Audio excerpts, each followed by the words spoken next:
বলতো রাতে বৃষ্টি হলে বিদ্যুৎ চমকায় কেন? স্যার এটা তো পানির মতো সহজ। বৃষ্টি বারবার টর্চ মেরে দেখে নেয় কোথাও শুকনো আছে কিনা। তুই গতকাল স্কুলে আসিসনি কেন? স্যার আমার নানি মারা গিয়েছিল। আজ তোরে মেরে তোর পিঠে চাম তুলে নিব। দাঁড়া। এই নিয়ে তুই 8বার নানি মরার অজুহাত দেখাইলি। স্যার আমি কি করবো? নানি যতবারই মরেছে নানা আরেকটা নতুন বিয়ে করেছে। আজ তোরে একটা ইমোশনালি প্রশ্ন করব, দেখি তুই কত পাকা হইছস। নো প্রবলেম স্যার, আপনি ট্রাই করতে পারেন। আচ্ছা তুই বলতো বিয়ের সময় মাইয়ারা এত কান্দে কে? কাঁদবো না স্যার? এতগুলা পোলার সাথে প্রেম করার পর একটা মাত্র জামাই, এইটা কি সহ্য হয়? আচ্ছা বলতো তোর বাবার বয়স কত? স্যার আমার যত বছর বয়স বাবারও তো তত বছর বয়স। হারামজাদা, সেইটা আবার কি করে সম্ভব? স্যার আমার জন্মের পরেই তো উনি বাবা হয়েছেন। আজ স্কুলে আসতে তোর এত দেরি হলো কেন? রাস্তার পাশে একটা সাইনবোর্ডে লেখা ছিল সামনে স্কুল, ধীরে চলুন, তাই ধীরে আসলাম আর তাই দেরি হয়ে গেল।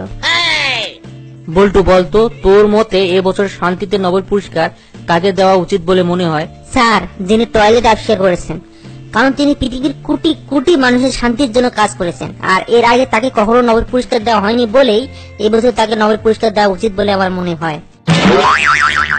চরিত্রবান হতে চাও তো এখন থেকে সব মহিলাদের মা বলে ডাকা শুরু করো। কিন্তু তাতে তো আমার চরিত্র ঠিক থাকবে, কিন্তু আমার বাবার চরিত্র। বল্টু বলতো এক পায়ে নুপুর আমার অন্য পা খালি, এর পরের সেন্টেন্স কি হবে? স্যার এর পরের সেন্টেন্স হবে এক পাশে বউ আমার অন্য পাশে শালি। আচ্ছা তুই বলতো যে কানে শুনে না তাকে কি বলে? তাকে যে কোনো কিছু বলা যায়, এমনকি তাকে যে কোনো ভাষায় গালিও দেওয়া যায়, কারণ সে তো আর কানেও শোনে না। সবাই তুই স্কুলে তাড়াতাড়ি আসে, তুই আজকে দেরি করে আসলি কেন?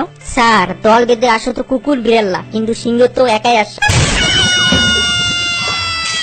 বল্টু বলতো ভাষা কাকে বলে? স্যার মনের ভাব প্রকাশ করাকে ভাষা বলে। একটা উদাহরণ দে দেখি। হারামজাদা আমাদের প্রতিদিন মানুষ দেখা লাগে না? কি বললি হারামজাদা? স্যার আমি উদাহরণ হিসেবে মনের ভাবটা প্রকাশ করলাম।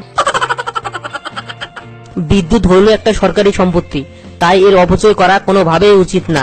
জি না স্যার, বিদ্যুৎ হলো আমার মামার সম্পত্তি। তোর মামার সম্পত্তি হইলো কেমনে? যখন ওই লোডশেডিং হয় আব্বা মামাকে গালি দিয়ে বলে শালা বিদ্যুৎ আবার চলে গেল। ভিডিওটি যদি আপনাদের একটুকু ভালো লেগে থাকে তাহলে অবশ্যই ভিডিওটিতে লাইক, কমেন্ট এবং শেয়ার করতে বলবেন না, এবং